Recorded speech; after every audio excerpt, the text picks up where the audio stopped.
Magandang gabi mga kaibigan. Ngayon, muling bubukas ang pinto ng mga lihim at hiwaga.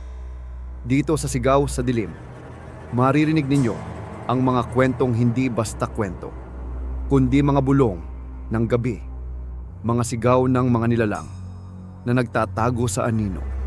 Kaya kung handa na kayong pakinggan, isara ang ilaw, suotin ang inyong headset, at sabay-sabay tayong lumusong sa dilim ng kwento ngayong gabi. Wala nang nagawa ang 14 anyos na si Javier nang itulak siya sa putikan ng mga kaklase niya. Pumapit ang putik sa puti niyang polo.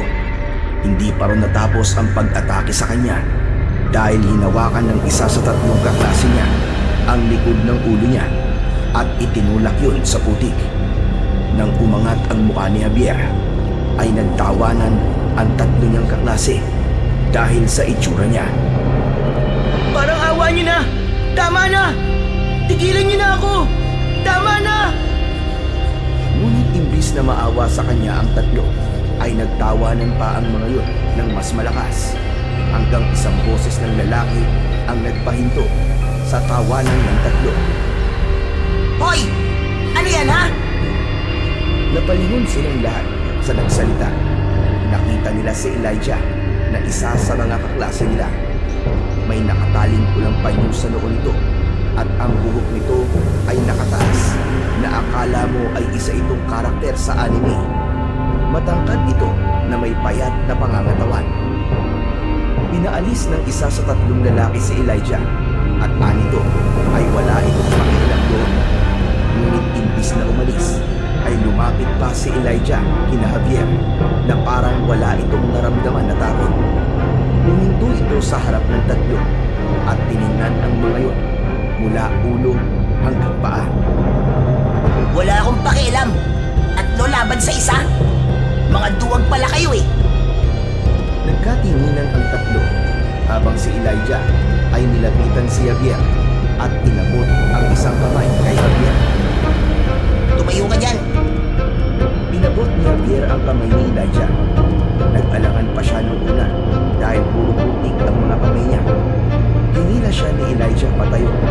Nang makatayo siya, ay nagulat siya nang biglang itinulak ni Elijah ang isa sa mga tatlong lalaki.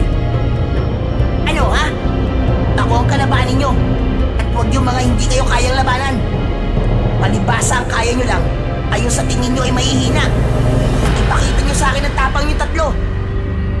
Tumiim ang bagang ng tatlo at sinubukang suntukin si Elijah. Pero mabilis itong nakailag. Sinuntok ni Elijah ang isa sa muka at napasigaw yun sa sakit. Ang isa ay itinulak ito at napaupo yun sa putikan. Nagpulasan ang tatlo paalis na halatang takot na takot kay Elijah. Hoy! Bumalik kayo rito! Hindi pa ako tapos sa inyo! Mga tuwag!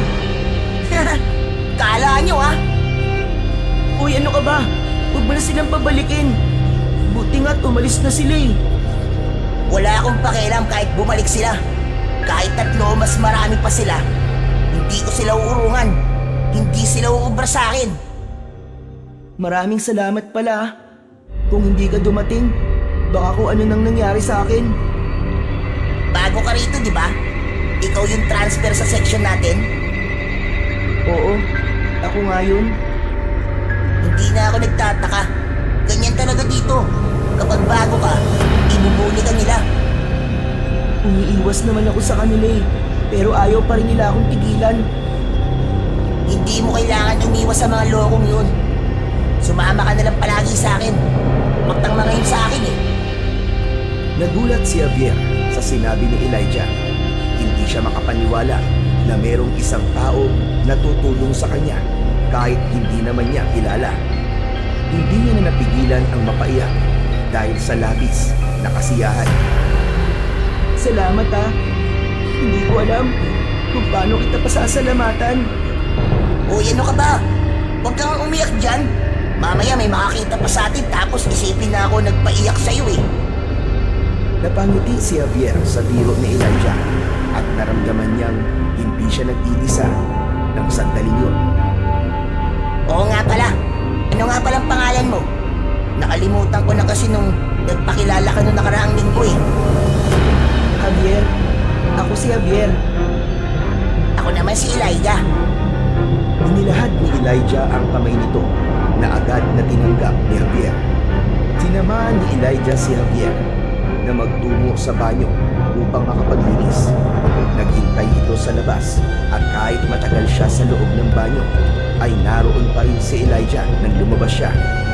Alam niyang sa araw na yon, hindi lang siya nakahanap ng tagapagtanggol, hindi ng isang tunay na kaibigan. Simula noon ay nagsimula na ang pagiging matalik na magkaibigan ni Javier at Elijah. Para na silang magkapatid na hindi na mapaghihiwalay. Laging magkasama sa bawat pagkakataon, lalo na kapag nasa loob sila ng paaralan. Si Elijah ang palaging tagapagtanggol ni Javier laban sa mga bully sa kanilang eskwelahan, habang si Javier naman ang tahimik na sumusuporta sa likod ng bawat ginagawa ni Elijah. Kapag break time, madalas silang nakaupo sa lilim ng malaking puno sa likod ng paaralan.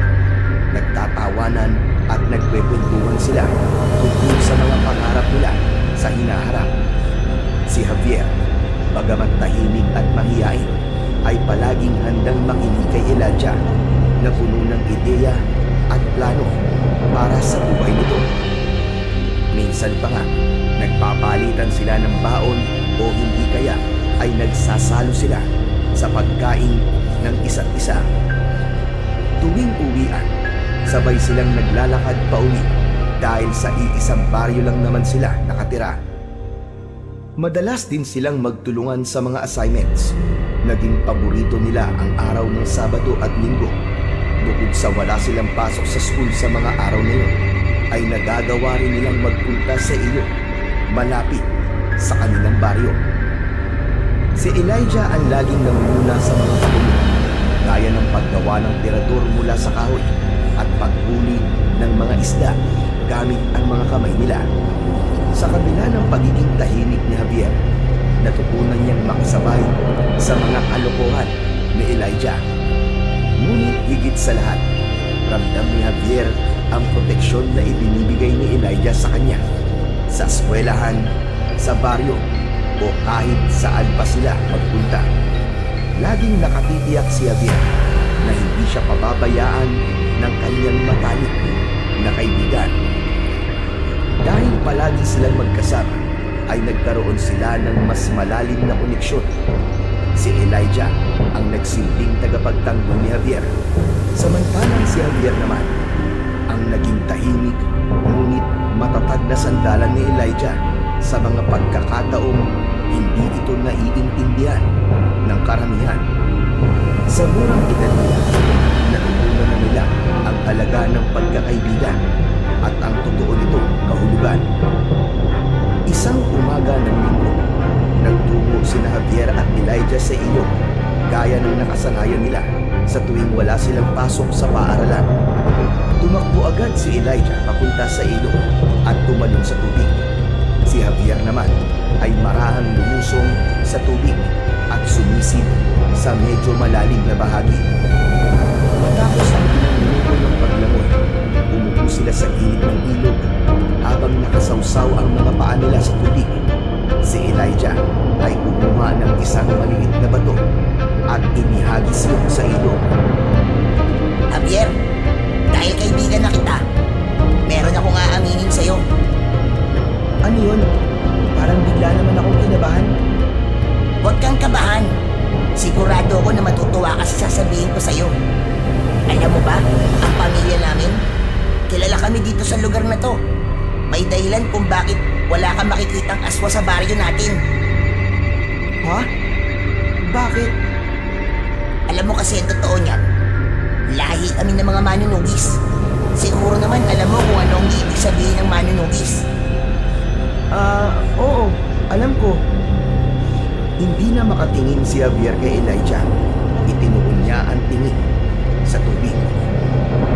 Kaya kung napapansin mo, ang tahimik dito sa atin, walang kwento na may tao na nawawala sa gabi o kaya pinapatay ng aswang. Takot pero sa lugar na ito nandito ang pamilya namin. Sakala mo ba? Sinasanay na ako ni tatay. Sa edad ko to. Dapat marunong na ako makipaglaban sa mga aswang. Makiramdam ng presensya nila. At syempre, pumatay. Minsan, pumupunta kami sa ibang baryo na may mga aswang. Kumbaga pinapractice na ako ni tatay kasi darating ang araw na magiging ganap na akong manunugis. Hindi pa rin umiinig si Javier. Naramdaman niyang mas lumamig ang tubig sa paa niya. Ang totoo, kaya kong ipagtanggol ka, hindi lang sa mga bumi. Kaya kong ipagtanggol ka kahit sa mga aswang. Swerte mo talaga na ako naging kaibigan mo. Oh, sandali lang. Bakit naman ang tahimik mo? Wala. Nagulat lang ako sa sinabi mo. Hindi ko inaasahan na may kaibigan ako na magiging mahusay na manunugis pagdating ng araw. Sana nga maging mahusay na manunugis din ako gaya ng tatay ko. Nakakahiya kasi yun kung hindi. Kasi ako lang ang nag-iisang anak na lalaki niya. Ako talaga ang magmamana ng ginagawa ng tatay ko eh. Walang naging sagot si Javier. Tumingin siya sa langit at pilit na inalis ang bigat sa dibdib. Tahimik ang paligid, pero sa loob niya, nagngangalit ang kaba at takot. Alam niyang hindi na magiging pareho ang tingin niya kay Elijah pagkatapos ng araw na yun. Simula nang malaman ni Javier na si Elijah ay nasa isang pamilya ng mga manunugis, ay nagkaroon na siya ng takot para sa kanyang pamilya at sa sarili. Sa tuwing kasama niya si Elijah, ay hindi niya ipinapahalata rito ang takot niya sa kanya. Natatakot si Javier dahil ang pamilya niya ay mga aswang na nagtungo sa baryo na yun upang magtago. Sa tuwing nais mambiktima ng mga magulang niya, ay sa ibang baryo nagtutungo ang mga yun upang hindi sila mapaghinalaan sa lugar na yun. Bagamat hindi pa ganap na aswang si Javier, ay alam niya sa kanyang puso ang magiging kinabukasan niya. Ang dugo ng aswang ay dumadaloy sa kanyang mga ugat at hindi magtatagal.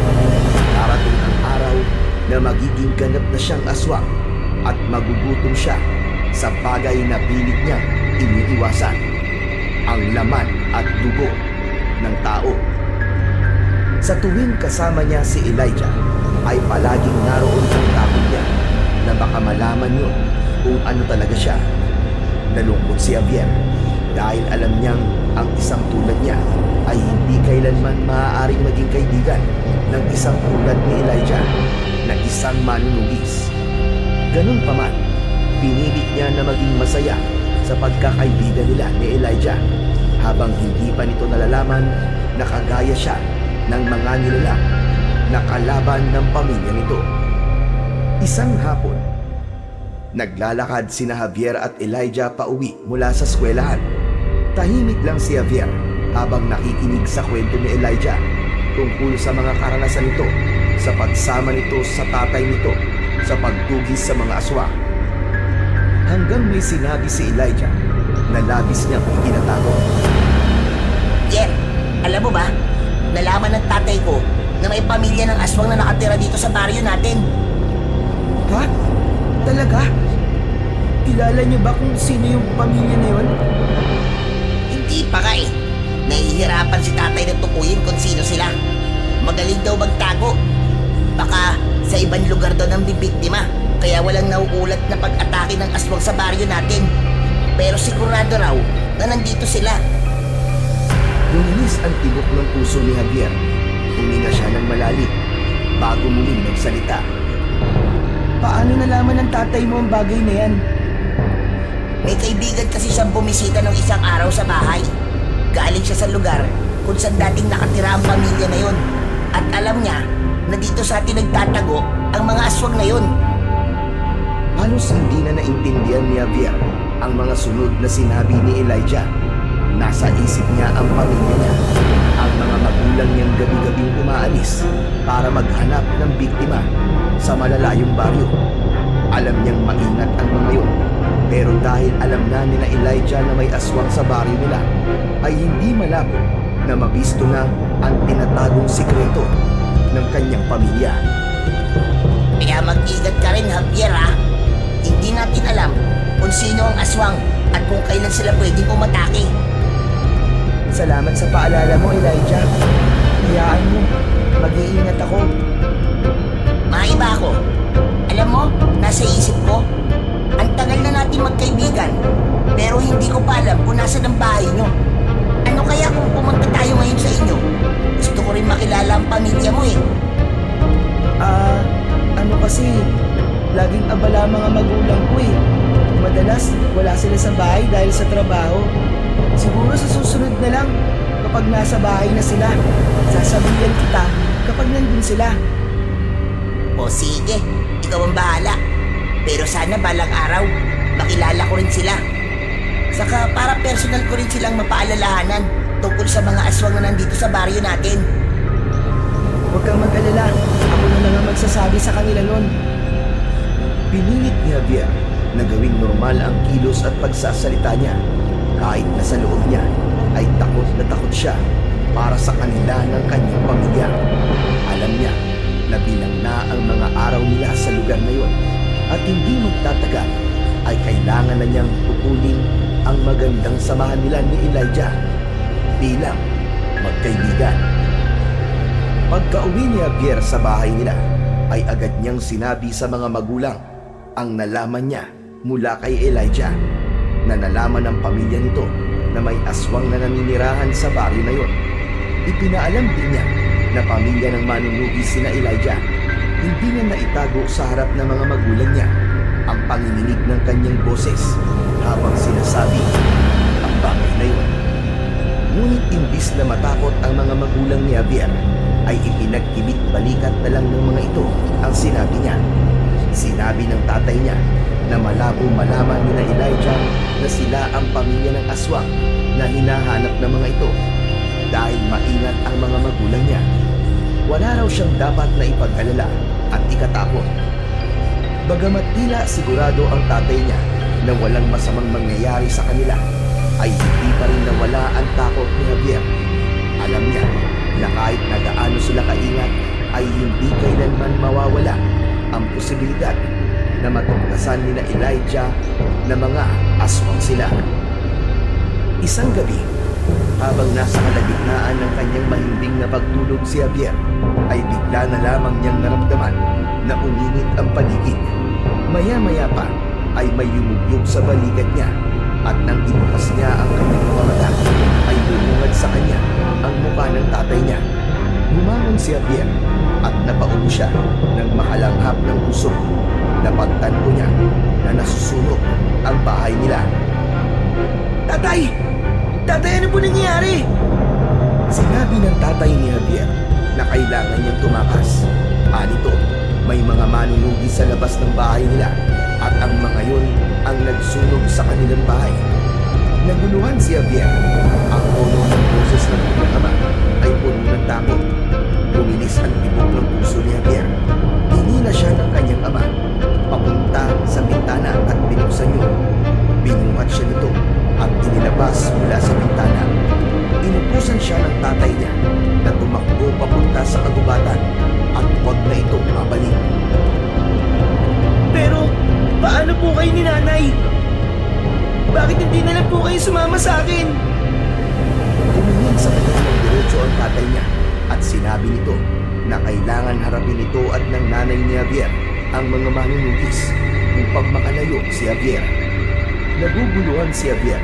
Ang bawat salita ng kanyang ama ay parang palasong tumatama sa kanyang titig.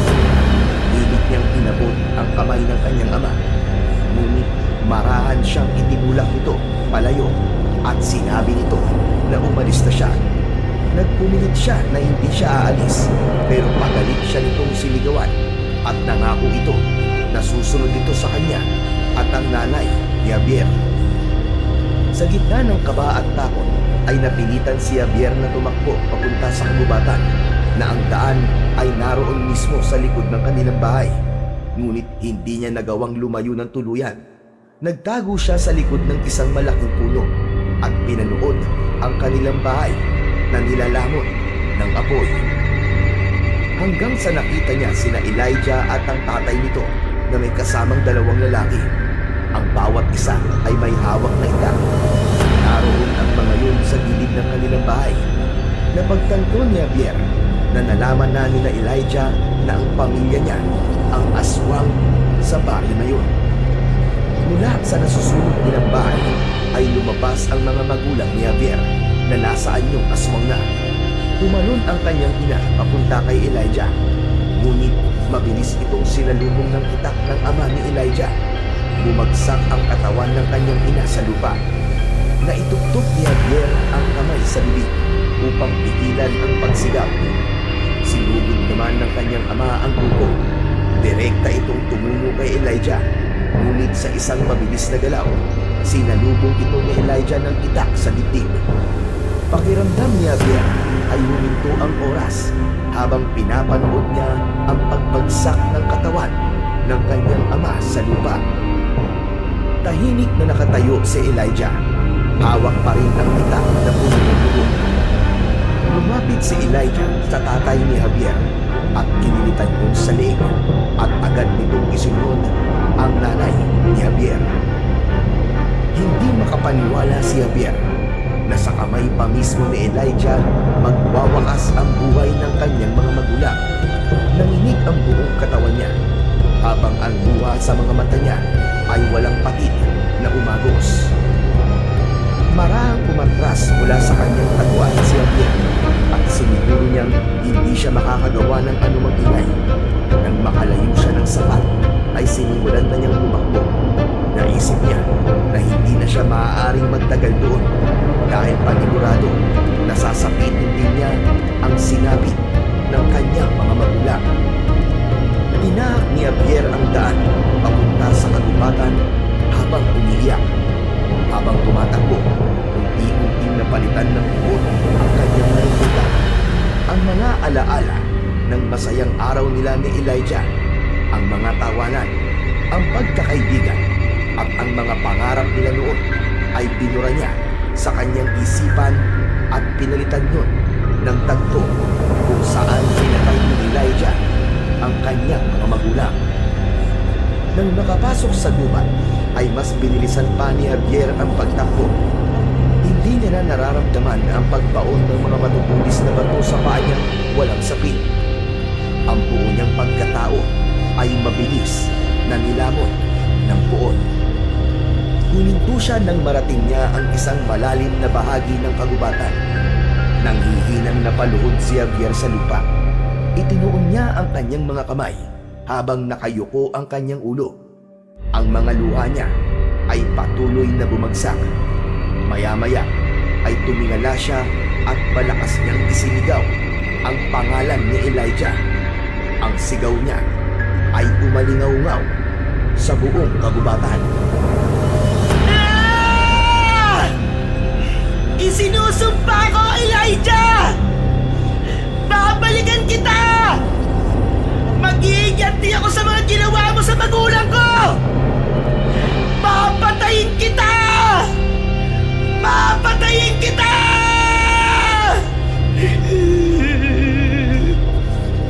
Papatayin kita! Papatayin kita, Elijah! Papatayin kita! Nang gabi niya, nangako si Javier sa kanyang sarili na hindi siya titigil hanggat hindi niya napaparamdam kay Elijah ang parehong sakit na naramdaman niya. Umaga na nang makalabas ng kagubatan si Javier. Sa kabila ng pagod ay nagpatuloy siya sa paglalakad hanggang sa makarating siya sa kalsada. Napansin niya ang isang truck na nakahinto sa gilid ng daan. May laman yun ng mga malalaking basket ng mga gulay at ang driver ay nasa hindi kalayuan.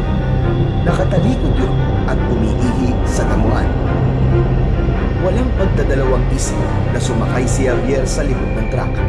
Isiniksik niya ang sarili upang makapagtago sa mga basket ng mga gulay.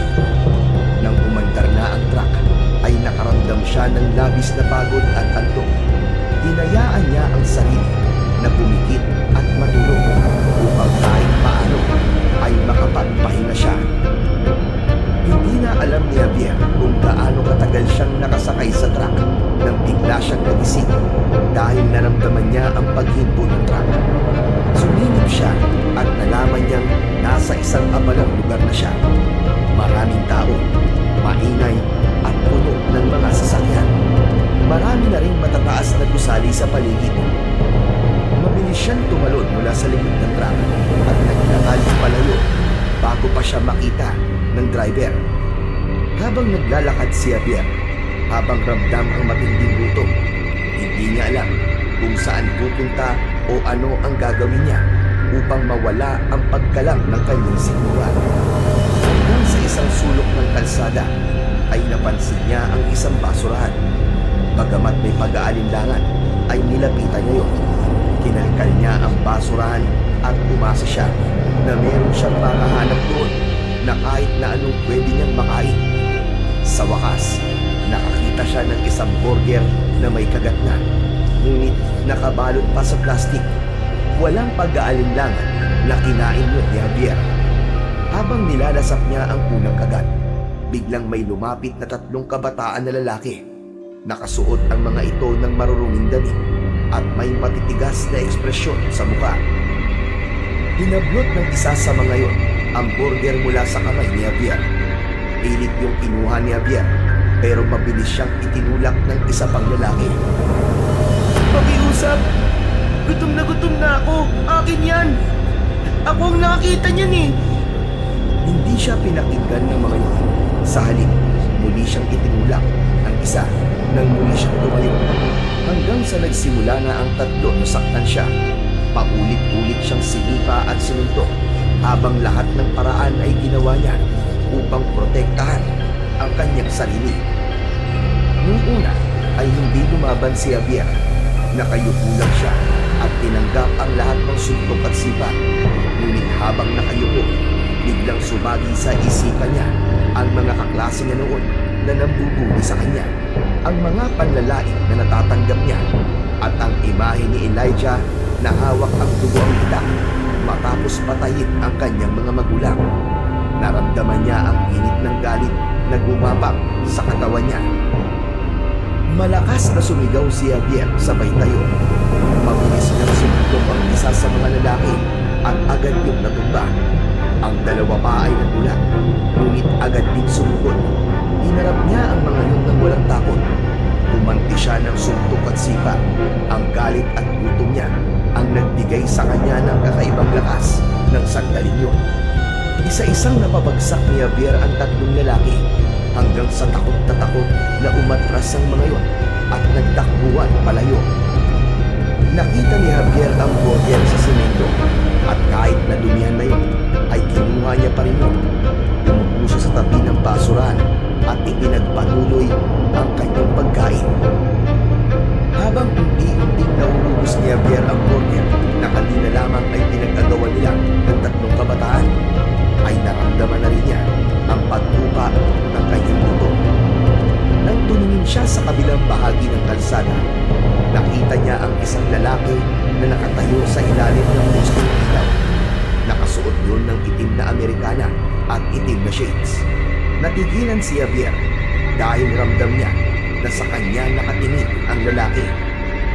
Maya-maya pa ay nagsimulang maglakad ang lalaki patungo sa kinaroroonan ni Javier. Napatayo si Javier mula sa kanyang kinauupuan at naghanda kung sakaling kailangan niyang tumakbo. Nang makalapit ang lalaki, tumigil ito sa harap niya. Ang hula ni Javier ay nasa 50 na ang edad ng lalaki yun.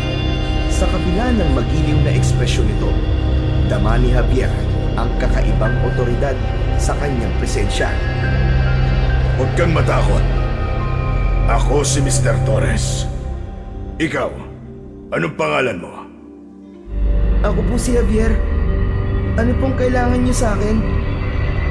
Kanina pa kita pinagmamasdan, Javier. Unang tingin ko pa lang sa'yo, ay alam ko na kung ano ka. Ano pong ibig niyo sabihin? Alam ko na isa kang aswang. Nanlaki ang mga mata ni Javier at nanlamig ang buo niyang katawan. Hindi niya alam kung paano nalaman ni Mr. Torres na isa siyang aswang, pero ang unang pumasok sa isip niya ay ang makatakas mula rito. Naisip niya na baka isa tong manunubis at ang mga aswang na gaya niya ay pinapatay nito. Hindi na nagsayang ng sandali si Javier at mabilis siyang tumakbo palayo sa lalaki. Narinig niya ang sigaw ni Mr. Torres sa likod niya, ngunit hindi niya naintindihan ang mga sinabi nito. Isa lang ang nasa isip niya ng mga sandaling yun, ang makalayo sa misteryosong lalaking yun. Tumawid si Javier sa kalsada at hindi niya nainisip ang mga sasakyan na mabilis na dumaraan. Nang makatawid siya, narinig niya ang malakas na preno ng isang kotse kasabay ng sigaw ng mga tao sa paligid. Naramdaman na lang niya ang matinding pagbunggo ng kotse sa kanyang likuran. Tumilapon siya at sumadsad sa kalsada. Ang muling imahe na nakita niya bago siya mawalan ng malay ay si Mr. Torres na mabilis na tumakbo palapit sa kanya. Nang bumalik ang malay ni Javier, ay una niyang naramdaman ang pananakit ng buo niyang katawan. Bawat galaw niya ay may kasamang kirot. Napansin niya ang malambot na kama kung saan siya nakahiga. Inilibot niya ang paningin sa malaking silid na kinaroroonan niya at hindi yung pamilyar sa kanya. Hinawakan niya ang ulo niya at naramdaman niya ang makapal na benda na naroon. Pati ang braso niya ay balot din ng benda. Sinubukan niyang bumangon, ngunit agad din napahiga dahil sa sakit. Nasaan ako? Paano ako napunta rito? Nagulat si Javier nang biglang bumukas ang pinto at pumasok si Mr. Torres. Nakangiti yun habang naglalakad papalapit sa kanya. Napabalikwas si Javier at pinilit na ilayo ang sarili mula kay Mr. Torres kahit pa masakit ang kanyang katawan. Mabuti naman at gising ka na. Lumayo ka sa akin! Lumayo ka! Ano bang iniisip mo, Javier? Bakit ka ba natatakot sa akin? Alam ko na manunugis ka. Alam mo kung ano ako. Alam mong aswang ako. Alam kong papatayin mo ako. Parang awa niyo na po. Huwag niyo po akong sasaktan.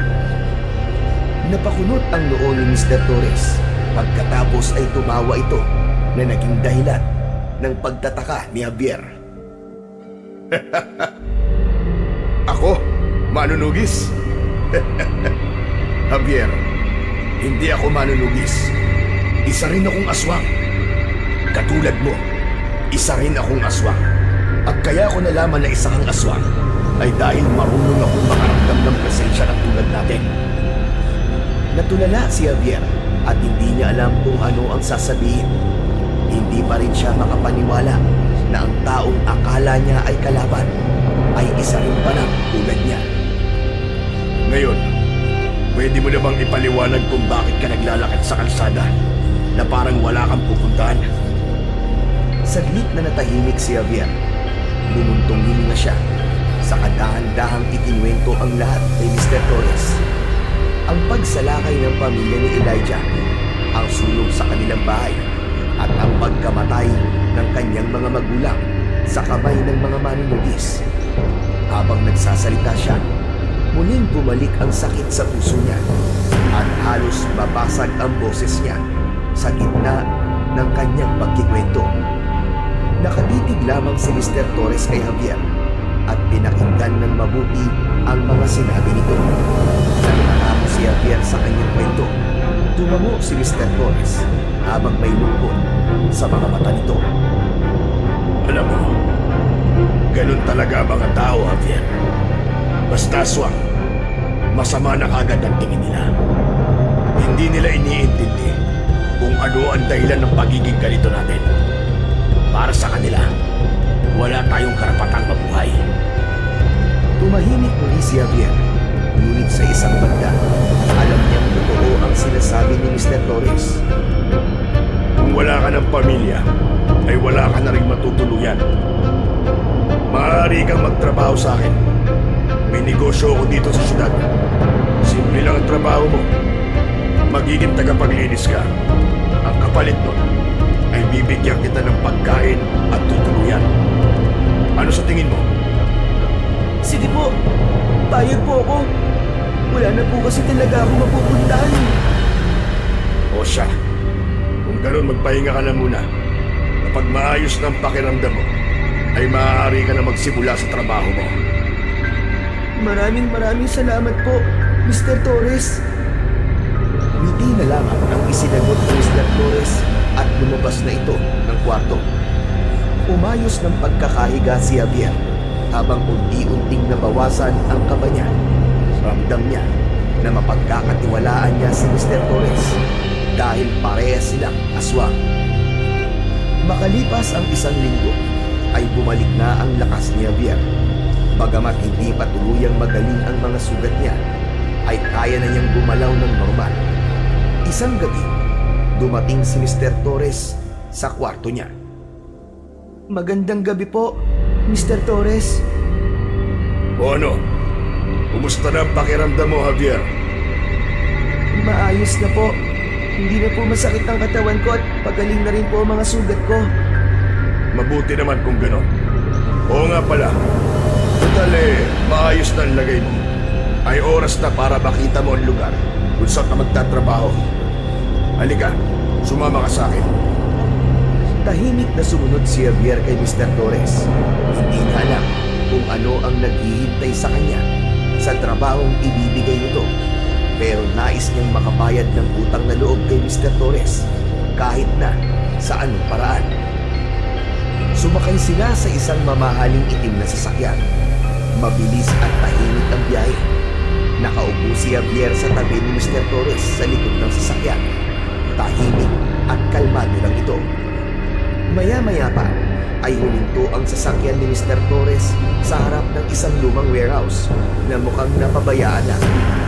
Napatingin si Javier kay Mr. Torres. Nangumiti lamang at nauna nang bumaba ng sasakyan. Sumunod naman si Javier. Iginala niya ang tingin sa madilim na paligid habang papasok sila sa loob ng warehouse. Sa gilid ng loob ng warehouse ay may isang elevator.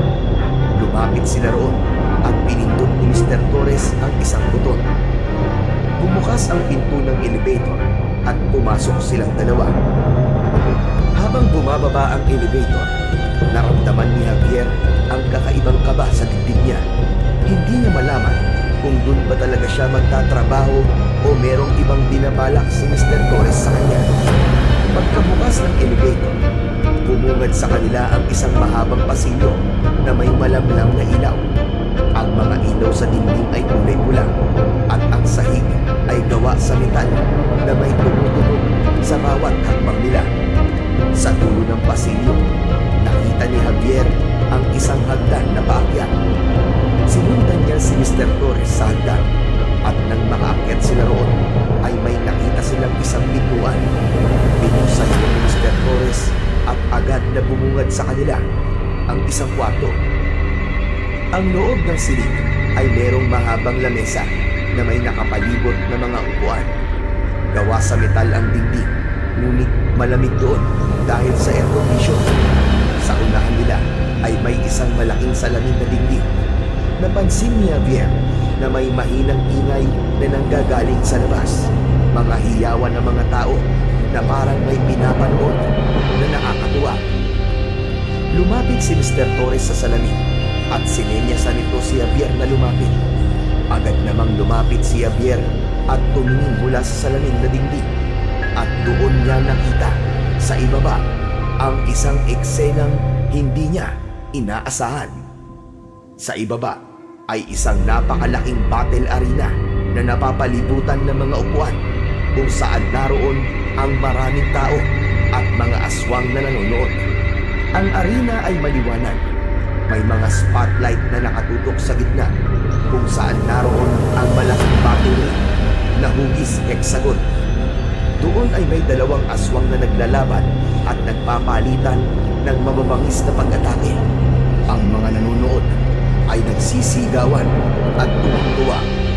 Nanlaki ang mga mata ni Javier. Hindi siya makapaniwala sa kanyang nakita. Ang paligid ay parang ibang mundo. Isang lugar na hindi niya kailanman naisip na totoo.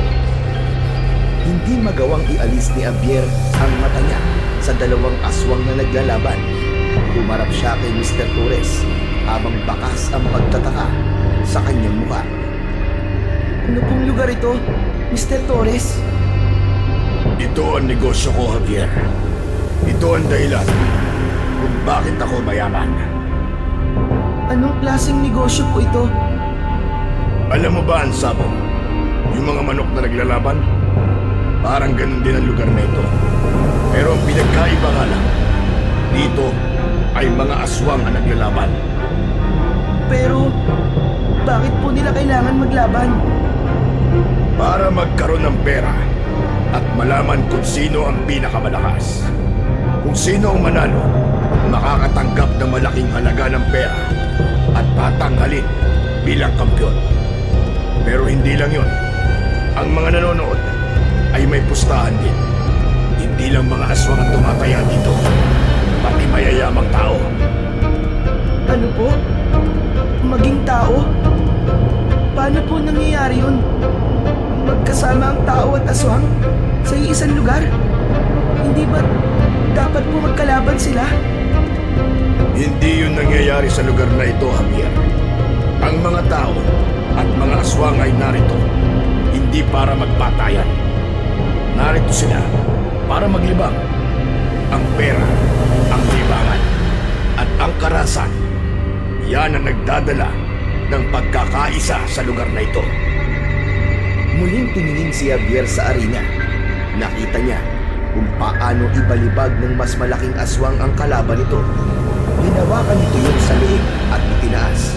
Walang awa na itinarak ng aswang ang matutulis nitong buko sa dibdib ng kalaban at kinuha ang puso nun.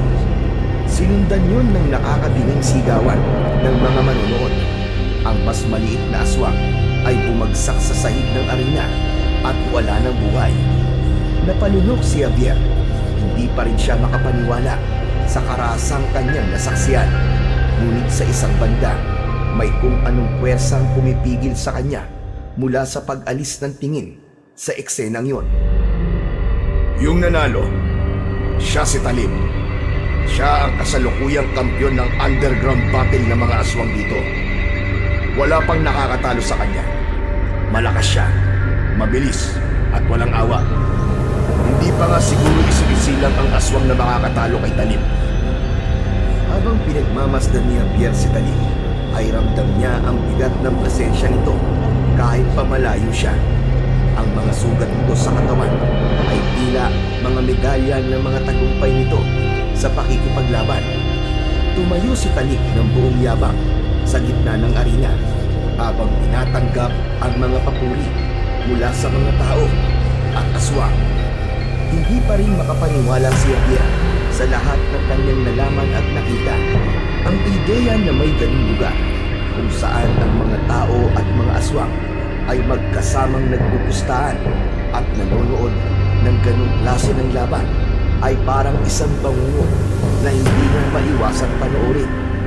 Napuno siya ng tanong, ngunit ng sandaling yun ay isa lang ang malinaw para sa kanya, na ang mundo ng mga aswang ay mas komplikado, mas marunong at mas mapanganib kesa sa inaakala niya. Simula noon ay nagsimula na ang bagong kabanata sa buhay ni Javier, na wala na sa tabi niya ang kanyang mga magulang. Nagsimula na siyang magtrabaho sa kakaibang negosyo na yon ni Mr. Torres.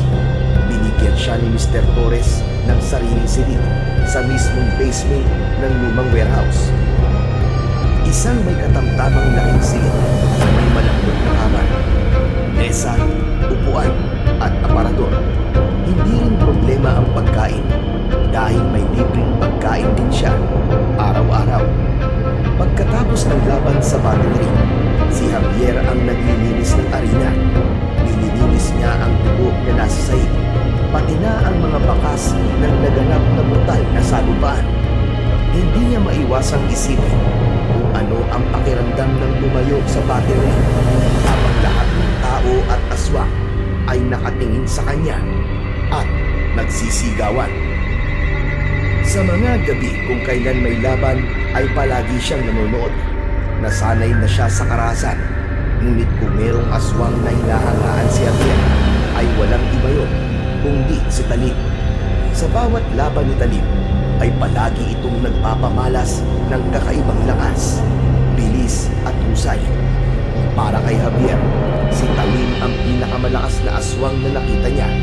Hindi niya maisip na may sino man ang makakatalo rito, kaya hindi niya maiwasan na mangarap na maging kagaya ni Talim pagdating ng araw, kahit alam niya na malabo yung mangyari dahil mahina siya. Wala siyang lakas para lumaban at kahit ang ipagtanggol ang sarili ay hindi niya magawa. Ganun pa man, sa kaibuturan ng puso ni Javier ay naroon ang maliit na tinig na nagsasabi na balang araw ay tututukin siya sa patuloy, hindi para maglinis, kundi para makipaglaban. Mabilis na lumipas ang 10 taon at ang dating patpatin at takot ni si Javier ay nagbago na ng gusto. Sa ilalim ng lumang warehouse, araw-araw niyang ginagamit ang living jeep sa napakalaking basement. Ang mga kagamitan doon ay pang-profesional at sa dedikasyon ni Javier, unti-unti niyang nahubog ng maganda ang kanyang katawan. Ngunit hindi pa sa pisikal na anyo, ganap na rin aswang si Javier. Ang pagbabago sa kanyang katawan ay sinabayan niya ng pagyakap sa pagiging tunay na aswang. Matagal niyang pinag-aralan kung paano kontrolin ang pagiging aswang at nagiging halimaw lang siya kung kailan niya nanaisin. Sa mga lumipas na taon, ay nanatili pa rin tagapaglinis sa battle arena si Javier. Ngunit para kay Javier, ang simpleng buhay na yun ay sapat na. Palagi pa rin siyang kinukumusta ni Mr. Torres na hindi na iba ang turing sa kanya. Isang gabi, pumasok si Javier sa opisina ni Mr. Torres upang ibigay ang kape nito. Maingat niya yung inilapag sa lamesa. May kailangan pa po ba kayo, Mr. Torres? Wala na. Maraming salamat sa kape, Javier. Kumusta ka? 10 taon na rin. Simula nang magtrabaho ka rito. Mabuti naman po. Maraming salamat po sa inyo. Kung hindi niyo po ako tinulungan, hindi ko po alam kung ano na po nangyari sa akin. Siguro po ay patay na ako, gaya ng aking mga magulang. Hindi mo kailangan magpasalamat, Javier. Isa kang mabuting bata noon. At ngayon, isa ka ng malakas na lalaki. Isa pa, hindi nakapagsisisi na tinulungan kita dahil matapat ka at maaasahan. Ngumiti si Javier kay Mr. Torres, ngunit sa likod ng kanyang isipan ay naroon pa rin ang bigat ng kanyang nakaraan. Matapos ang maikling pakikipag-usap kay Mr. Torres, ay nagtungo na si Javier sa kanyang silid upang magpahinga. Humiga siya sa kama at ang katahimikan ng gabi ay nagbigay daan para magbalik ang mga alaala ng kanyang nakaraan. Biglang pumasok sa kanyang isipan ang imahe ng isang tao na matagal niya nang hindi nakikita. Yun ay walang iba kundi si Elijah. Si Elijah na noon ay itinuring niyang isang matalik na kaibigan. Sigurado si Javier na sa panahon na yon ay isa ng ganap na manunubis si Elijah, gaya ng palagi nitong sinasabi sa kanya noon. Sa loob ng mahabang panahon, iniwasan niyang balikan ang masakit na alaala, ngunit hindi niya kaya.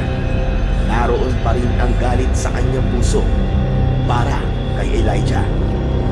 Muling nangako si Javier sa sarili na hindi niya hahayaan na manatiling walang katarungan ang ginawa ni Elijah sa kanyang mga magulang. Naniniwala siya na darating ang panahon na maisa sa katuparan niya ang paghihiganti na matagal niya nang pinaplano. Isang gabi, nagtungo si Javier sa silid kung saan palagi siyang nanonood ng laban kasama si Mr. Torres. Pagbukas niya ng pinto, bumungad agad sa kanya si Mr. Torres na naglalakad pabalik-balik habang may kausap sa cellphone.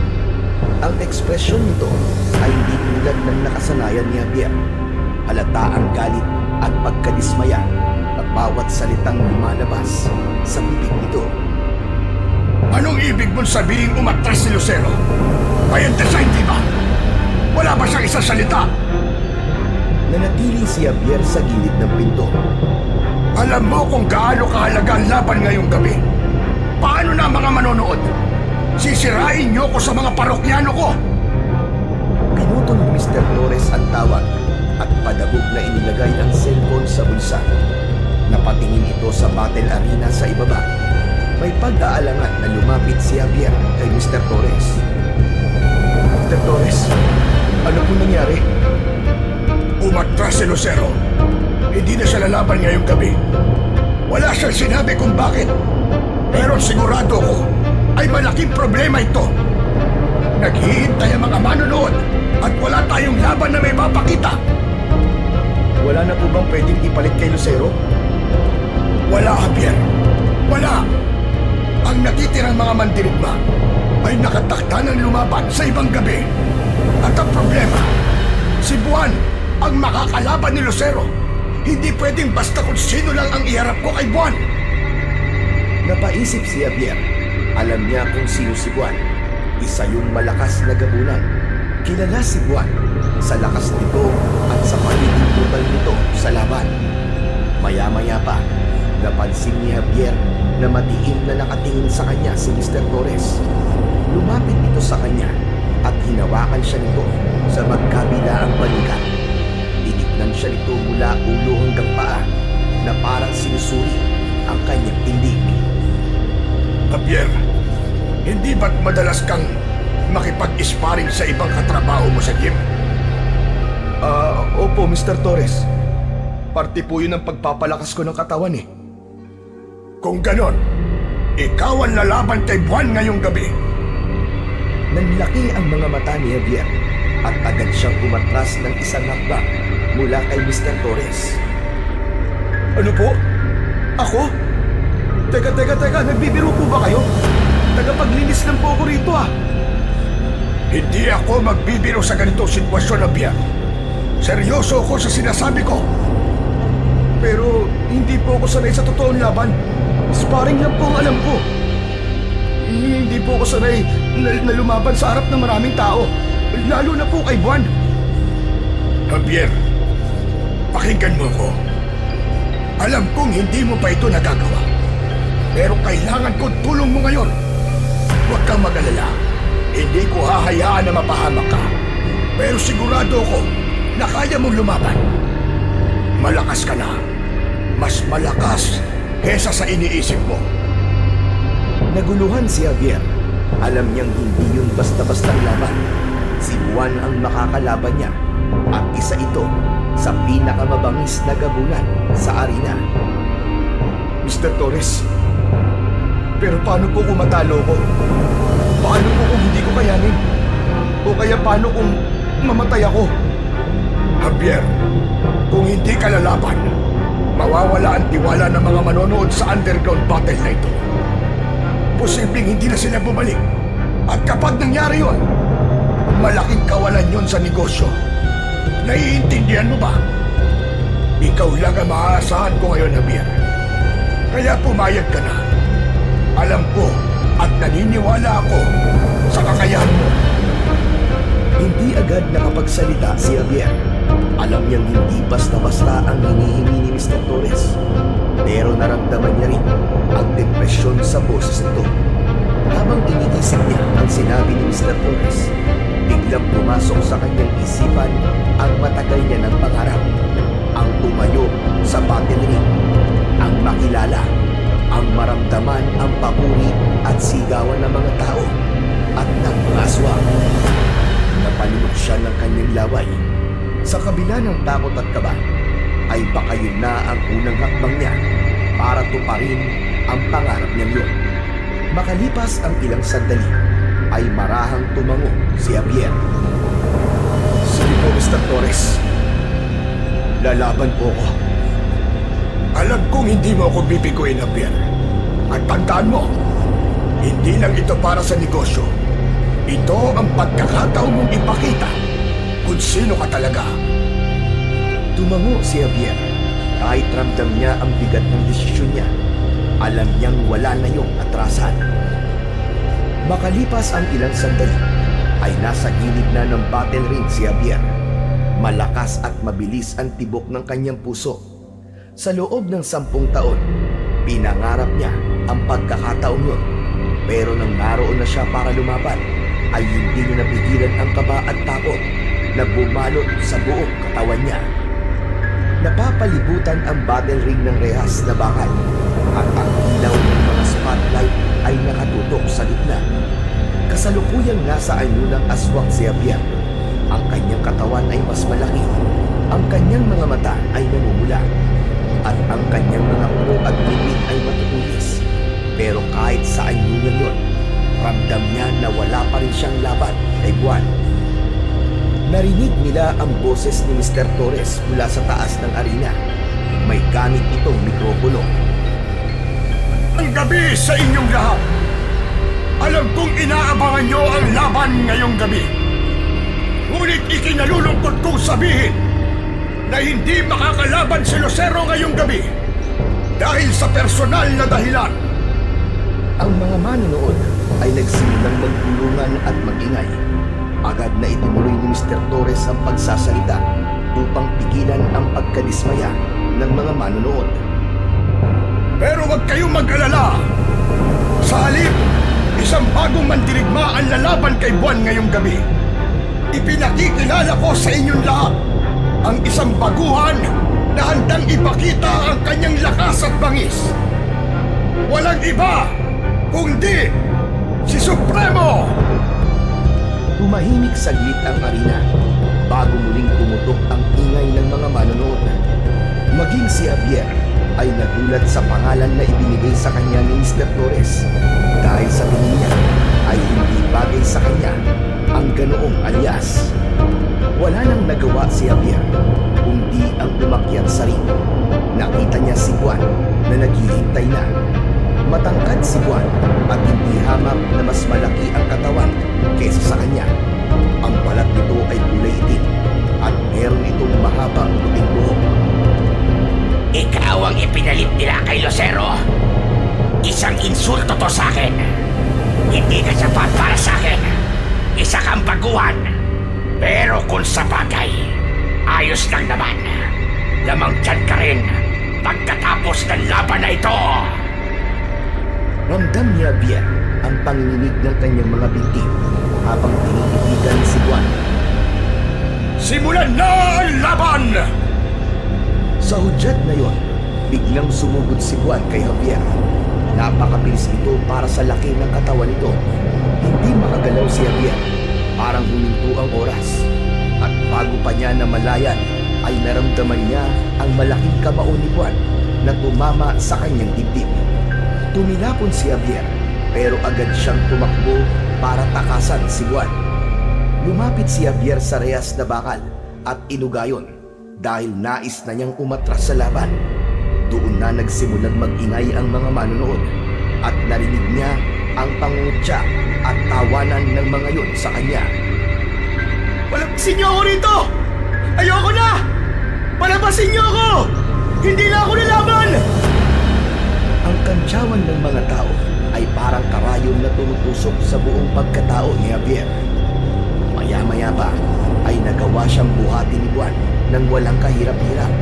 Sa isang iglap, inampas siya ni Buwan sa sahig. Narinig niya ang sigawan ng mga manonood. Sa pagkakadapa ni Javier, ay biglang bumalik sa kanyang isipan ang mga alaala nung inunugod siya sa putikan ng mga kaklase niyang nambubuli sa kanya. Ang panlalait, ang kahihiyan, ang kawalan ng kakayahan niyang ipagtanggol ang sarili ay parang sirang plaka na tumakbo sa kanyang isipan. Naalala niya rin ang gabing pinatay nila Elijah ang kanyang mga magulang. Ang apoy, ang sigawan, ang dugo, ang galit na naramdaman niya noon ay biglang bumalot sa kanya. Isang bagay ang gumising sa kamalayan ni Javier. Ang galit, ang buot, ang pangako na noon sa sarili na hindi na siya muling magiging mahina, na darating ang araw na ipapakita niya ang kanyang lakas sa lahat. Marahang tumayo si Javier kahit nanginginig ang mga binti at balikat niya. Matalim ang mga mata na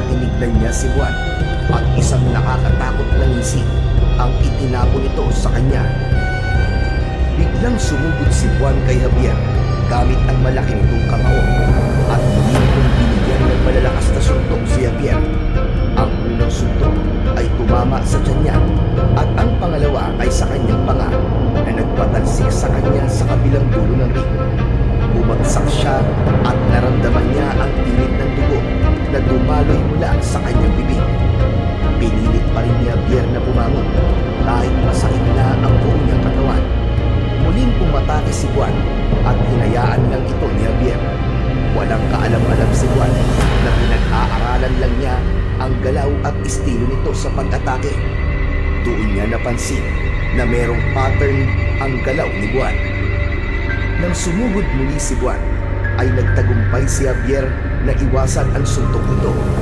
Ang kamao ni Juan ay tumama sa rehas na bakal. Ginamit ni Javier ang pagkakataon na yun para magpakawala ng isang suntok na tumama sa tagiliran ni Juan. Nagulat si Juan, ngunit hindi yun sapat para mapabagsak niya ito.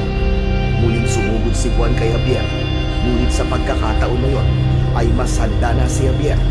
Inilagan niya ang bawat suntok ni Juan at patuloy niyang inaral ang bawat galaw ng kanyang kalaban. Habang tumatagal ang laban nila, ay mas naging mabilis ang galaw ni Javier. Nagpakawala siya ng mga sipa at suntok. Lahat ng yun ay tumama sa malaking katawan ni Juan. Kahit duguan na si Javier, ay nagpatuloy pa rin siya sa pakikipaglaban. Nang muling umatake si Juan sa kanya gamit ang malaking kamao nito, ay umiwas si Javier at mabilis na lumusot sa ilalim ng braso nito. Tumalon siya at malakas niyang siniko si Juan sa likod ng ulo nito. Napayuko si Juan sa kauna-unahang pagkakataon. Naging mas mabilis si Javier at bago pa makabawi si Juan, ay pinaulanan niya ito ng sunod-sunod na atake. Tinamaan niya ang mukha nito, ang tiyan at ang tagiliran. Sandaling lumayo si Juan kay Javier, bumuelo ito at galit na inatake si Javier. Ramdam ni Javier ang desperasyon ni Juan. Alam niya na hindi ito makapaniwala sa lakas at galing na kanyang ipinakita. Muling naiwasan ni Javier ang suntok ni Juan. Mabilis niyang sinugaban ang leeg ng gabunan gamit ang kanyang mahahabang kuko. Napasigaw si Juan sa labis na sakit nang tagatin ito ni Javier sa leeg. Sa isang total na kilos, hiniglas ni Javier ang balat at laman sa leeg ni Juan. Bumuwak ang dugo roon ni Juan at bumagsak ito sa sayid. Nangisay ito hanggang sa tuluyang binawian ng buhay. Tumahimik ang buong arena. Lahat ng manonood, tao at aswang ay tila hindi makapaniwala sa nangyari. Ngunit makalipas lamang ang ilang segundo, ang katahimikan ay napalitan ng napakalakas na sigawan at palakpakan.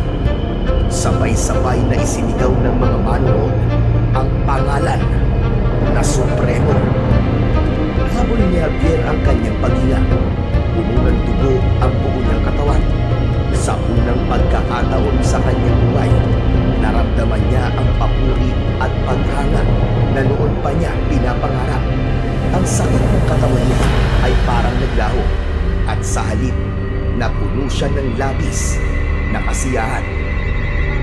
Itinaas ni Javier ang dugo ang kamao habang ang pangalan niyang Supremo ay umaalingaw-ngaw sa buong arena. Pagkatapos ng laban, ay pagod na bumalik si Javier sa kanyang silid.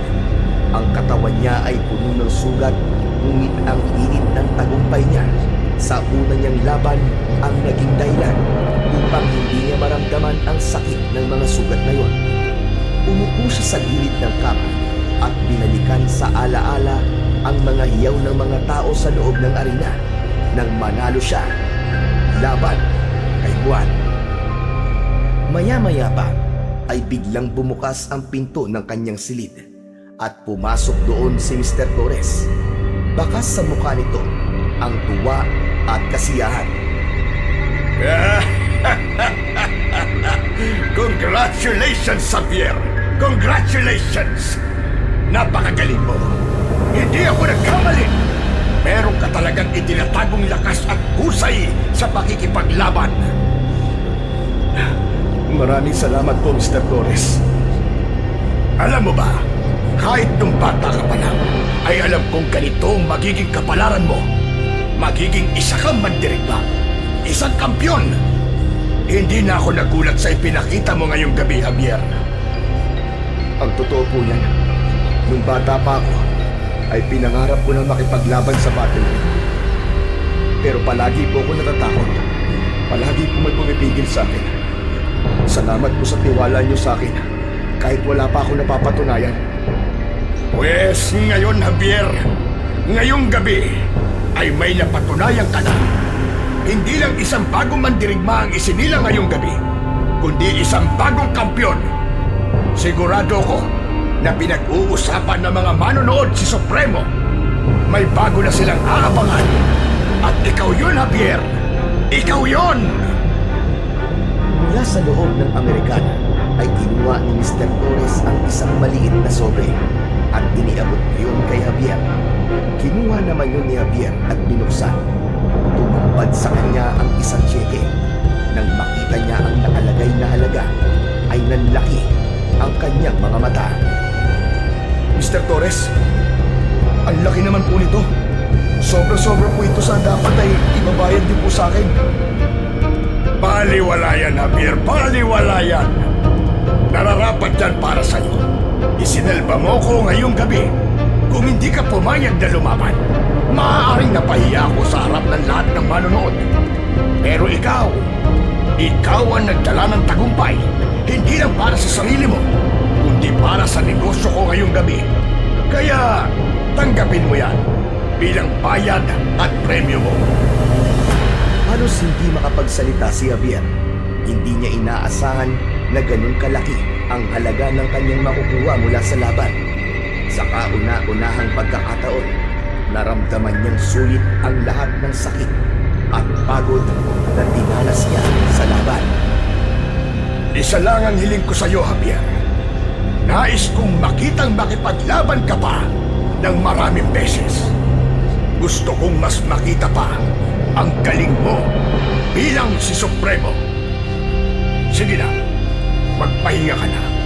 Mamaya lang ay may pupunta rito para gamutin ang mga sugat mo. Lumabas na si Mr. Torres at naiwan si Javier sa kanyang silid. Tahimik siyang nakatitig sa hawak niyang tseke. Muli niyang narinig sa isipan ang mga hiyaw na mga tao sa arena at ang paulit-ulit na pagsigaw ng mga yon sa pangalan na Supremo.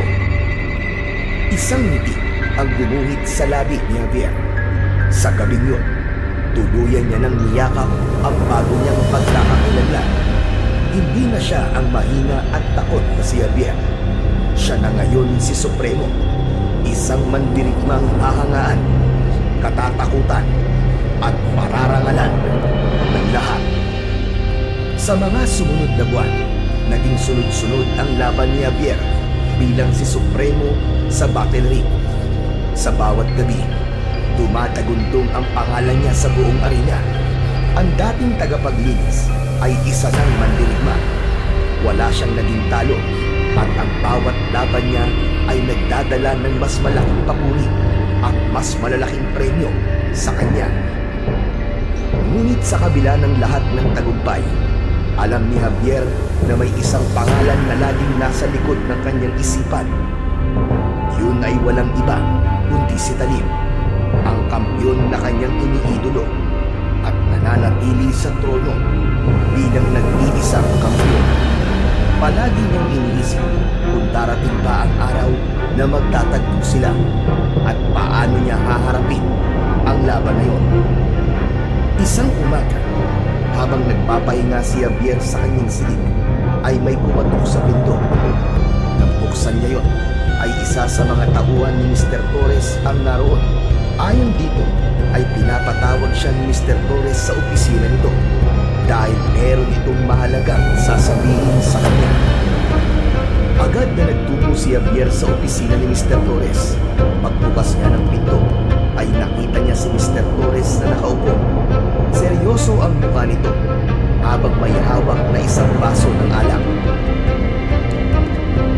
Mr. Torres, pinatawag niyo raw po ako. Oo, Javier. Halika. May pag-uusapan tayo. Maupo ka. Umupo si Javier sa harap ni Mr. Torres. Alam kong nagtataka ka, Javier, kung bakit kita'y pinatawag.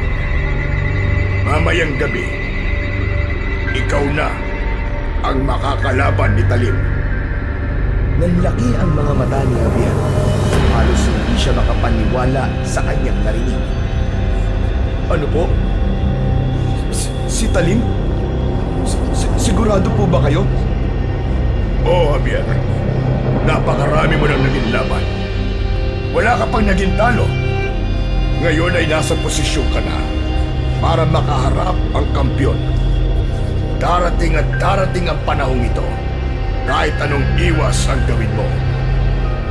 Napayuko si Javier. Naramdaman niya ang kaba na bumalot sa kanya. Alam niyang iba si Talim sa lahat ng nakalaban niya. Si Talim ang kampyon, ang alamat ng arena. Sa kabila ng tagumpay niya sa mga nakaraang laban, alam niyang ang makaharap si Talim ay ibang klaseng hamon para sa kanya. Mr. Torres, hindi ko po alam kung handa na po ako makalaban ng kampyon. Iba po si Talim. Wala pa pong nakakatalo sa kanya ni isa. Hindi ba't ganun ka rin naman? Wala pa rin nakakatalo sa'yo, hindi ba? Ilang beses mo na kaming kinulan. Ilang beses mo na rin pinatunayan na kaya mong talunin ang lahat ng inakala mong hindi mo kayang talunin. Hindi ka aabot sa puntong to kung wala kang kakayahang lumaban sa kampyon. Ito na ang tamang oras para magkaharap kayo, Javier. Ewan ko po. Pero natatakot akong matalo.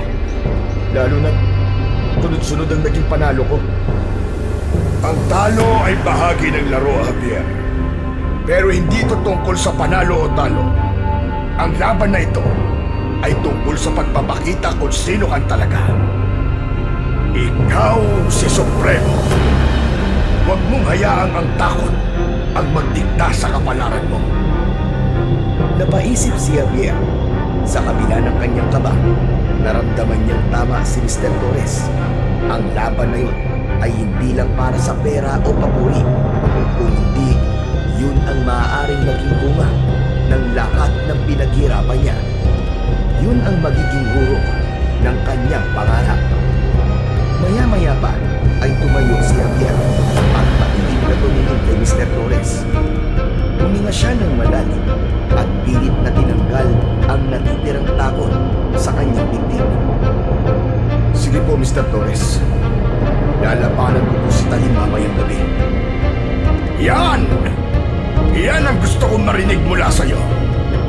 Mangako ka sa akin na magpapakita ka ng laban na hinding-hindi namin makakalimutan. Matapang na tumango si Javier at umalis na siya sa opisina ni Mr. Torres. Alam niya na ang laban niya kay Talim ang magiging pinakamalaking hamon sa buhay niya simula nang mapunta siya sa mundong yun. Walang ginawa si Javier sa maghapon, kundi ang paghandaan ang hindi inaasahang laban niya kay Talim mamayang gabi. Hanggang sa sumapit na ang oras ng laban nila. Pagpasok niya sa battle arena ay punong-puno yun ng mga aswang at mga tao na nais saksihan ang laban sa gabi na yun. Ang sigawan ng mga manunood ang pumuno sa battle arena habang nakatayo si Javier sa labas ng battle ring. Sa gabing yun ay haharapin niya ang pinakamatindi at pinakamalakas na mandirigma na si Talim. Huminto ang sigawan ng mga manunood nang magsimulang magsalita si Mr. Torres mula sa mikropono.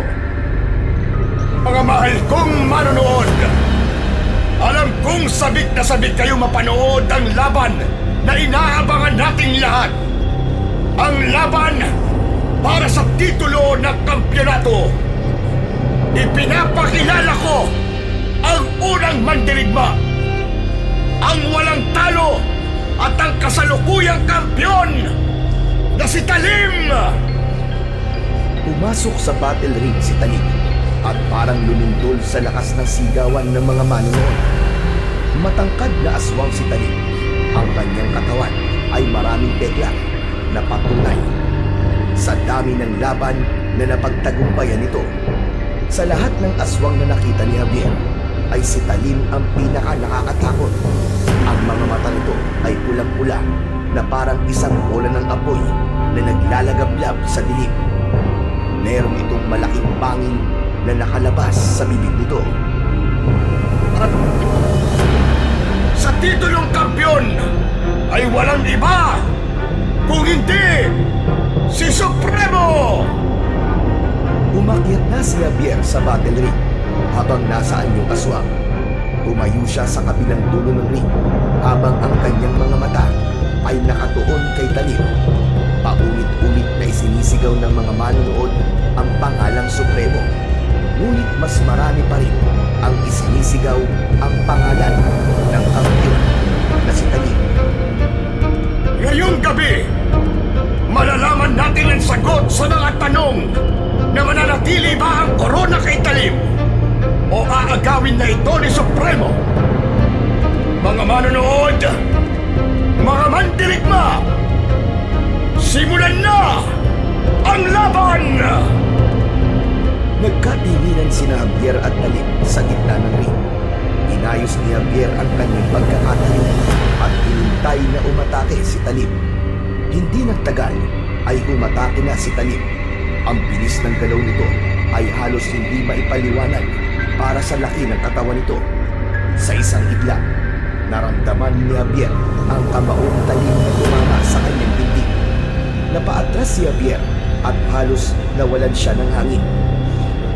Sunod-sunod ang mga atake ni Talib. Tumama ang isang suntok sa kanyang tagiliran at sinundan pa yun ng isang mabigat na sipa sa kanyang tiyan. Tumilapon si Javier sa kabilang dulo ng ring at tumama ang likod niya sa rehas. Halos hindi magkandamayaw ang mga manonood. Ang mga sumusuporta kay Talib ay nagbubunyi, habang ang mga tagahanga ni Javier ay nagbigay ng mga salita na lalong nagpalakas sa loob niya. Habang hinihingal si Javier, ay patalim niyang tinignan si Talib. Maraming beses na niyang nakitang nakipaglaban si Talib, kaya napag-aralan na niya ang galaw nito. Alam niyang yun na ang oras para gumamit ng utak sa pakikipaglaban.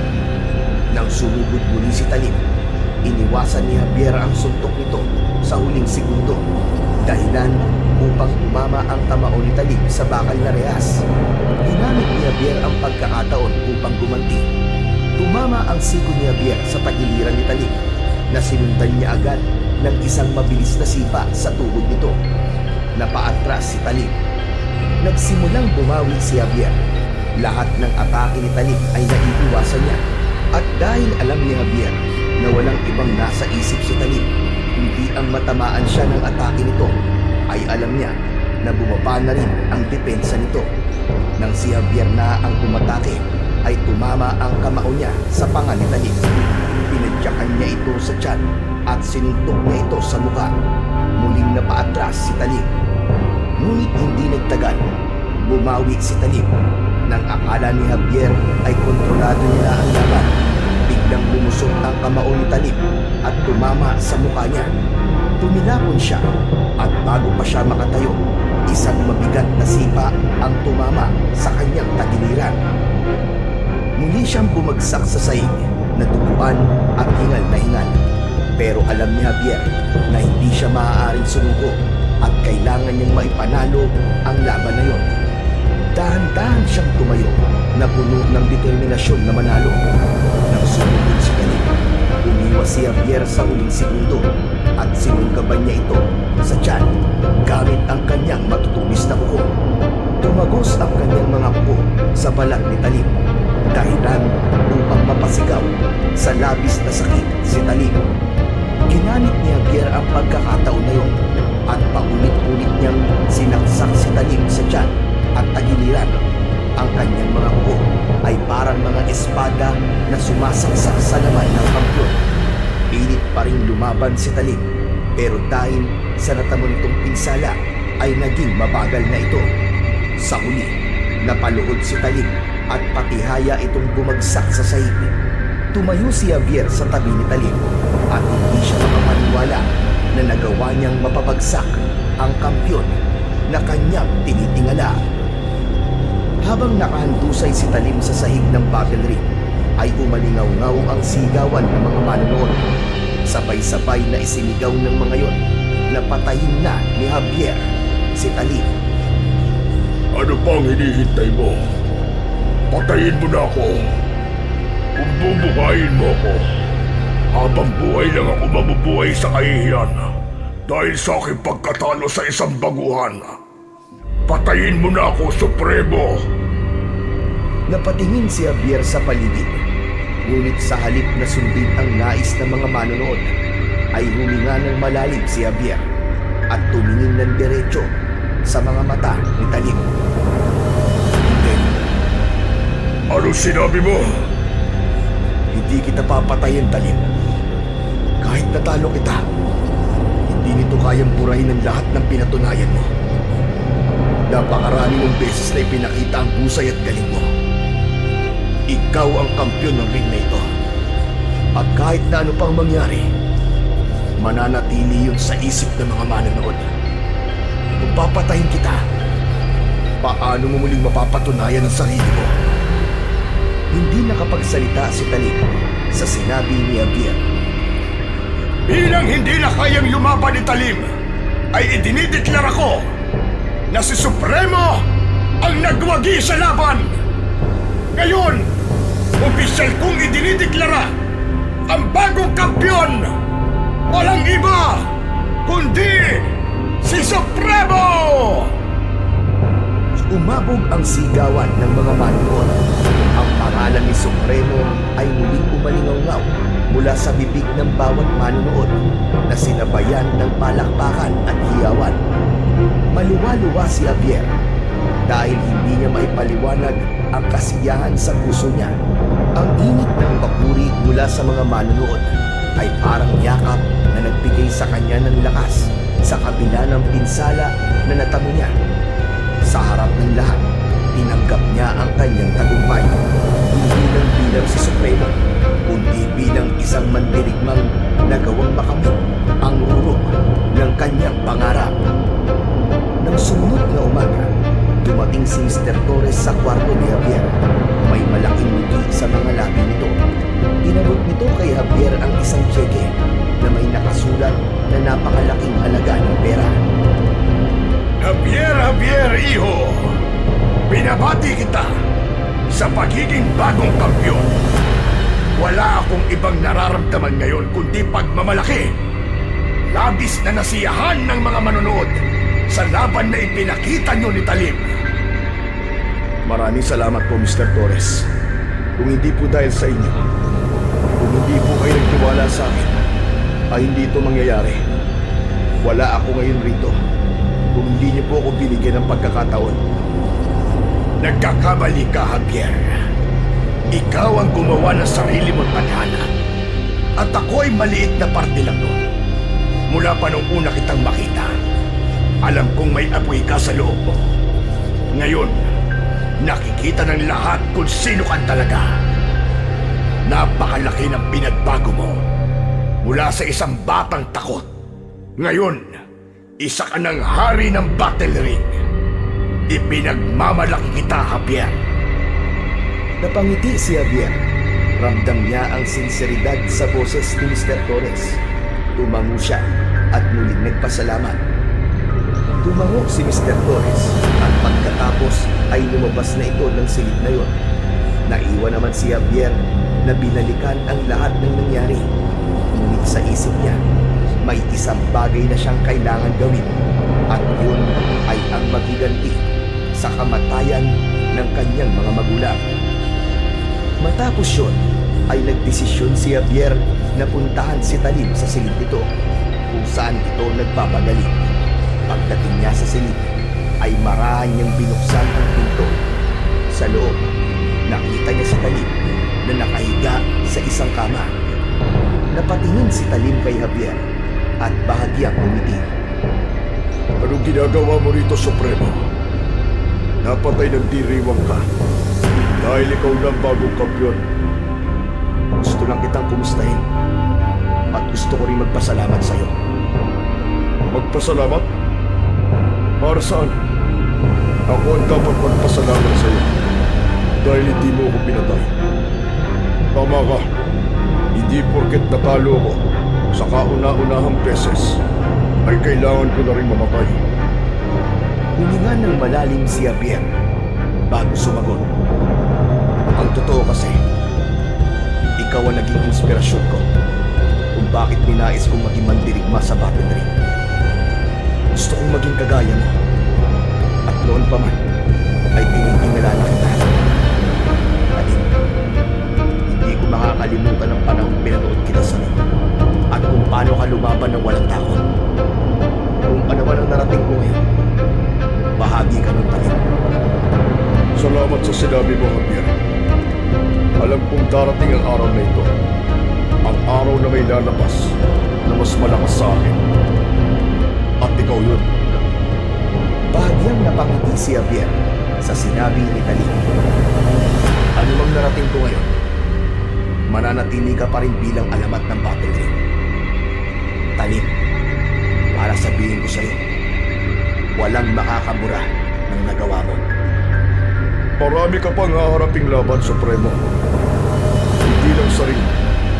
Sa mundo natin, ang tunay na laban ay nasa labas ng battle arena na ito. Kaya humanda ka, pero alam kong kakayanin mo dahil malakas ka at may mabuti kang puso. Umalis si Javier sa silid na yon na may bagong pagtingin sa sarili at sa mundo. Ang respeto na nakuha niya mula kay Talim ay higit pa sa tagumpay. Matapos ang ilang araw mula sa laban ni Javier kay Talim, ay bumalik na sa normal ang takbo ng Battle Ring. Ang arena ay puno ng mga manunood na aswang at tao. Sa itaas ng arena, sa silid na may malaking salamin na dingding, ay naroon sina Javier at Mr. Torres. Magkasama nilang pinapanood ang laban sa pavilyon. Sa Battle Ring ay naroon ang dalawang mandirigmang aswang na naglalaban. Si Karim na isang mabilis at agresibong aswang laban sa sinasabing baguhan na si Calixto. Parang hindi si Calixto ang aswang na yon. Ano pong ibig niyo sabihin, Mr. Torres? Tinitigan ni Mr. Torres si Calixto mula sa salamin. Bago pa makapagsalita si Mr. Torres, ay biglang nagkagulo sa loob ng arena. Ang mga manonood na kanina lamang ay nagpapalakpakan at nagsisigawan ay biglang nagtakbuhan palayo at nagpaunahan na makalabas. Teka, sandali! Ano nangyayari? Biglang pumasok ang isa sa mga tauhan ni Mr. Torres sa silid. Bakas sa mukha nito ang pagkabahala. Sinabi ng tauhan na merong malaking grupo ng mga manunugis na nakapasok sa battle arena at pinapatay ang lahat ng aswang na naroon. Hindi makapaniwala si Javier sa kanyang narinig. Tumingin siya sa ibaba at doon niya nakita ang tunay na nangyayari. Ang mandirigmang si Calixto na kanina lamang ay nakikipaglaban ay biglang nagtanggal ng maskara. Napagtanto niya na hindi talaga isang aswang si Calixto, kundi isang tao. Ngunit ang higit na gumimbal kay Javier ay nang malaman niya na ang tao noon ay walang iba kundi ang dati niyang kaibigan na si Elijah. Ininabas ni Elijah ang isang itak at agad na inatake ang kalabang aswang na si Karim. Hinilitan ni Elijah sa leeg si Karim. Hindi lang si Elijah ang manunugis na naroon. Mula sa mga upuan ng mga manunood, unti-unting tumayo ang iba pang tao na kanina lamang ay nagkukunwaring nanonood. Sabay-sabay na naglabas ang mga yun ng sandata. Isa-isang inatake ng mga manunugis ang lahat ng aswang na naroon. Halos hindi makagalaw si Javier habang pinapanood si Elijah. Ilang taon niyang pinangarap ang araw na magkita sila muli upang isakatuparan ang kanyang paghihiganti. Ngunit hindi niya inasahan na mangyayari yon sa lugar na yon. Lalaking nagpanggap na si Calixto. Siya ang pumatay sa magulang ko. Si Elijah. Tila tadhana ang nagdala sa kanya rito. Matagal mo nang hinihintay ang pagkakataon na ito, hindi ba? Tumango si Javier habang ang mga kamao niya ay mahigpit na nakatikom. Ang galit na matagal na niyang kinikimkim ay muling bumalik. Pero hindi ito panahon ng paghihiganti, Javier. May mas malaki tayong problema. Ang mga manunugis ay nanggugulo sa mundo natin. Kailangan nating kumilos ngayon din. Ipakita natin sa kanila na nagkamali sila ng desisyon na pasukin ang lugar na ito. Sabay na nag-anyong aswang sina Javier at Mr. Torres. Ang kanilang mga katawan ay lumaki at naging mabalasik at nakakakilabot ang kanilang mga muka. Agad na nagtungo sina Javier at Mr. Torres sa battle arena upang labanan ang mga manunugis.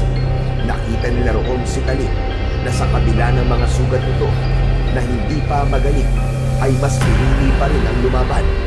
Maging ang ibang mandirigmang aswang ay naroon din upang supilin ang mga manunugis na bigla na lang umatake sa kanilang lugar. Habang nakikipaglaban ay nakita ni Javier si Elijah. Nasa battle ring pa rin yun at isa-isang pinapatumba ang mga aswang na lumalapit dito. Hindi napigilan ni Javier ang paglagablab ng galit niya kay Elijah.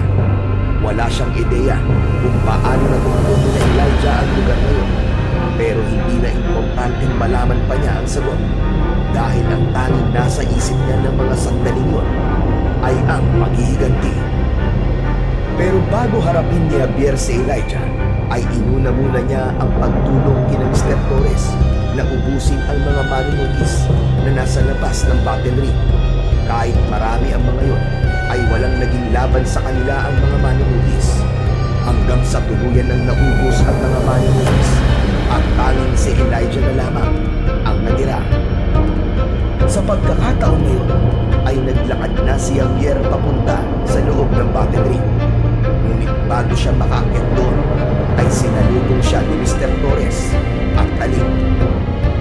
Ang manunugis na sinasabi mo pumatay sa mga magulang mo, siya na lang ang natitira, Javier. Ako na po ang bahala sa kanya. Ipaubaya niyo na po siya sa akin. At kahit anong mangyari, ay huwag kayong makikialamang. Tumango si Mr. Torres. Tinapik siya ni Talim sa balikat at saka siya muling naglakad papunta sa loob ng battle ring. Mabagal na umakyat si Javier sa battle ring. Ang natitirang mga aswang na umaatake kay Elijah ay pinaalis niya. Agad naman na sumunod ang mga yon hanggang sina Javier at Elijah na lamang ang nasa loob ng battle ring. Tinignan ni Javier si Elijah ng diretso sa mga mata. Kumusta ka, kaibigan? 15 taon, 10 buwan at 2 araw kung hinintay ang pagkakataon na ito, Elijah. Sa wakas, nagkaharap din tayong dalawa. Kilala mo ako? Paano mo ako nakilala? Ipakita mo kung sino ka. Hindi sumagot si Javier. Sa halip, dahan-dahan siyang nagbalik sa anyong tao. Ang kanyang katawan ay unti-unting bumalik sa dati nitong anyo. At sa isang iglap, ang pamilyar na mukha ni Javier ang nakita ni Elijah. Biglang nanlaki ang mga mata ni Elijah. Halatang hindi ito makapaniwala sa kanyang nakikita. Javier? Javier, ikaw ba yan? Mabuti naman at natatandaan mo pa ako. Oo, isa akong aswang. At ako ang anak ng mga aswang na pinatay mo noon sa lugar kung saan tayo dating nakatira. Siguro naman naaalala mo pa yun. Yung bahay na sinunog nyo. Yung mag-asawang aswang na pinatay mo. Hindi. Hindi ko alam, Javier. Hindi ko alam na sila mga magulang mo. Kung alam ko lang, hindi ko sana ginawa yun. Hindi mo alam? Sa tingin mo ba? May magbabago kung alam mo? Isa kang manunugis. Kahit alam mo magulang ko sila, sigurado kong papatayin mo pa rin sila. Javier, Humihingi ako ng tawad. Wala akong ibang hangad, kundi ang protekta ng baryo natin noon. Hindi ko alam na ikaw at ang pamilya mo pala ang aswang. Sa tingin mo ba, ay may babalik ng paghingi mo ng tawad ang buhay ng nanay at tatay ko? Huli na. Huli na, Elijah, para sa paghingi mo ng kapatawaran. Ikaw ang dahilan kung bakit ako naging ganito. Ikaw ang nagbubog ng halimaw na nasa harapan mo ngayon. At ngayong gabi, magbabayad ka sa lahat ng utang mo sa akin. Muling naging anyong aswang si Javier. Agad siyang sumugod kay Elijah. Gamit ang buong lakas ng kanyang katawan, sinubukan niyang kalmutin sa mukha si Elijah. Ngunit mabilis itong nakailag. Javier! Javier, sandali! Hindi tayo dapat magpatayan! Magkaibigan tayo! Magkaibigan? Matagal na natapos ang pagkakaibigan natin. Tinapos mo nung pinatay mo mga magulang ko! Halata ang depresyon sa boses ni Elijah habang iniiwasan nito ang sunod-sunod na atake ni Javier. Ngunit si Javier ay hindi nagpapigil at bumama ang kanyang mga kuko sa braso ni Elijah. Muling umatake si Javier na pilit pa rin iniiwasan ni Elijah. Ngunit dahil sa bilis ni Javier ay ilang beses niya itong nasugatan. Wala nang nagawa si Elijah kundi ipagtanggol ang kanyang sarili. Tinapatan ni Elijah ang pag-atake ni Javier gamit ang matalim nitong itak. Umikot si Elijah at malakas na sumipa, ngunit nasanggayon ni Javier gamit ang kanyang braso at agad siyang bumawi ng isang malakas na suntok na tumama sa tagiliran ni Elijah. Ngayon, Elijah, mararamdaman mo ang sakit na dinanas ko sa loob ng napakaraming panahon. Sumigaw si Javier at muling umatake. Ang kanyang mga galaw ay puno ng puot at lakas at halos hindi na alam ni Elijah ang gagawin. Mataas na tumalon si Javier at sinugod si Elijah mula sa taas. Tinangka naman ni Elijah na salubungin siya ng itak. Ngunit sinanggayon ni Javier gamit ang kanyang braso at sa kanya sinaksak si Elijah sa tiyan gamit ang kanyang matatalas na kuko. Napasigaw si Elijah sa sakit at nabitiwan nito ang hawak na itak. Bumagsak si Elijah. Agad na pumaibabaw si Javier kay Elijah. Galit na galit siyang sumigaw at sinimulan niyang suntukin ng paulit-ulit sa mukha si Elijah. Sandaling huminto si Javier upang mag-ipon ng lakas. Nagkaroon si Elijah ng pagkakataon na makapagsalita. Javier! Javier! Kung alam ko lang na sila ang mga magulang mo, hindi ko sana ginawa yun dahil mas matimbang ang pagkakaibigan natin kaysa sa pagiging manunugis ko. Maniwala ka! Sinungaling ka. Lahat ng sinasabi mo ay puros kasinungalingan. Nung nawala ka, Javier, hinanap kita. Javier, maniwala ka. Ikaw lang ang naging kaibigan ko. Nang hindi ka na bumalik, naging malungkot ako. Pinilit kong hanapin ka, pero hindi kita natagpuan. Natigilan si Javier. Ang kanyang mga kamay na puno ng dugo ni Elijah ay nanatiling nakataas.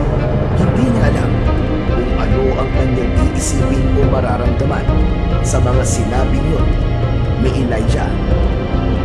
Pero kung ang pagpatay mo sa akin ang magpapawala ng galit mo, ay gawin mo na.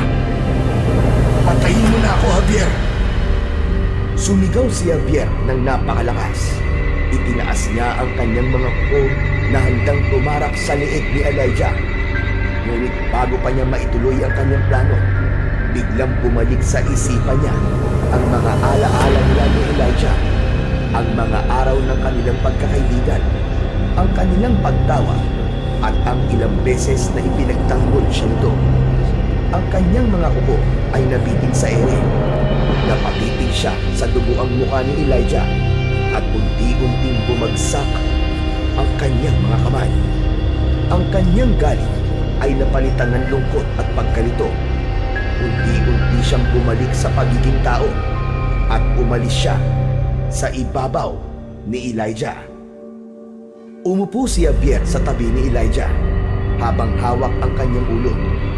Nagsimula nang bumalong ang luha sa kanyang mga mata. Hindi! Hindi ko kaya! Hindi kita kaya patayin! Umalis ka na, Elijah. Lumayo ka sa lugar na ito. Ang lugar na ito ay malayo sa mundo kung saan ang mga aswang ay pumapatay ng mga tao. Nagkamali kayo nang pumasok kayo rito dahil namumuhay kami rito ng payapa. Pierre, patawarin mo ako, kaibigan. Alam kong wala nang halaga ang salitang yun para sa'yo. Pero gusto kong malaman mo na totoo ang pagsisisi ko. Tumigil ka! Tama na! Umalis ka na!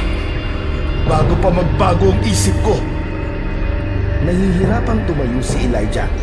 Naghalo na ang dugo, pawis at luha sa mukha nito. Tumalikod na si Elijah at nagsimulang lumabas ng battle ring. Nang tuluyang mawala si Elijah sa battle arena, ay nanatili si Javier sa gitna ng battle ring. Patuloy na bumagsak mula sa kanyang mga mata ang kanyang mga luha. Sa pagkakataon na yun, ay lumapit na sina Mr. Torres at Talim sa kanya. Javier, bakit hindi mo siya pinatay? Isa siyang manunugis. Bakit mo siya pinakawalan? Hindi sumagot si Javier. Ang kanyang mga mata ay patuloy na nakatuon sa sahig. At ang kanyang pag-ibig ay mas lalong lumakas. Hindi niya kayang sagutin si Talim dahil maging siya ay hindi alam kung bakit hinayaan niyang mabuhay si Elijah. Talim, mukhang hindi paghihiganti talaga ang kailangan ni Javier. Sa tingin ko, ang totoo ay ang hinahanap niya ay hindi ang kamatayan ng manunugis na yun. Ang kailangan niya ay ang muling makita ang dati niyang kaibigan at humingi ito ng tawad sa kanya. Javier, hindi kita huhusgahan sa desisyon mo. Pero tandaan mo, minsan, ang pagpapalaya sa sarili mula sa iyong nakaraan ay mas mahalaga kesa sa paghihiganti. Matapos yung sabihin ni Mr. Torres, ay umalis na ito at si Talim. Nanatili pa rin doon si Javier at nang mag-isa na siya, ay tuluyan niya ng pinakawalan ang lahat ng emosyon na meron sa loob niya. Habang umiiyak, naramdaman niya na unti-unting nawala ang bigat na meron siya sa kanyang dibdib. Ang galit na matagal niya nang kinikimkim ay tila unti-unting naglaho. At dito nagtatapos ang ating kwento ngayong gabi. Kung nagustuhan ninyo ang karanasang ito, huwag kalimutan ang Sigaw sa Dilim, ang tahanan ng mga kwentong nag-iiwan ng takot at tanong sa inyong isipan. Mag-subscribe, i-like at i-share ang video na ito para mas marami pang marinig ang mga bulong ng dilim. Hanggang sa muli. Ingat kayo sa gabi, sapagkat hindi lahat ng ingay sa dilim ay guni-guni lamang.